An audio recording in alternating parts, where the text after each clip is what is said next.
नाही, म्हणून मी त्याच्यामध्ये म्हणालो ना की बेसिकली 5 तासाच्या आतमध्ये कोमिंग ऑपरेशन जी आहे ही ज्यावेळेस सुरुवात होते त्यावेळेस अनगायडेड मिसाईल ज्याला आपण म्हणतो तसं महाराष्ट्राच्या आणि देशाच्या व्यवस्थेमध्ये काही सिस्टम आली आहे का ही, आणि म्हणून मगाशी मी म्हणालो की मी अधिकाऱ्यांशी बोलल्याशिवाय माझं मत त्या संदर्भातलं मी मांडणार नाही. असं वाटतं की पहिल्यांदा ज्यावेळेस असतात हे म्हणजे स्पॉन्टेनियसली दंगल झाली असती तर मी समजू शकलो असतो की बा ती स्पॉन्टेनियस दंगल होती आणि त्या ह्याच्यामध्ये होती. पण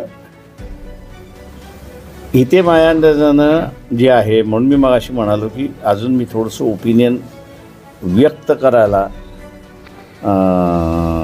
हेजिटेंट आहे. कारण काही व्हिडिओ मला असणारं पोलिसच लाठीचार्ज करतात आणि दगड मारतात हे आलेलं आहे.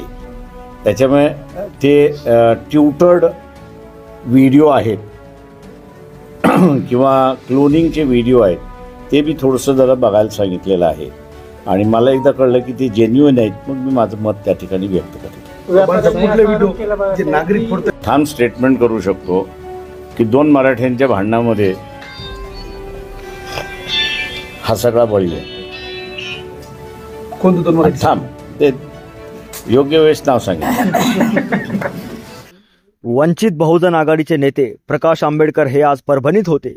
परभणीत घडलेला हिंसाचार त्याचबरोबर बीडमधील संतोष देशमुख हत्या प्रकरणी त्यांनी आपली भूमिका मांडली आहे.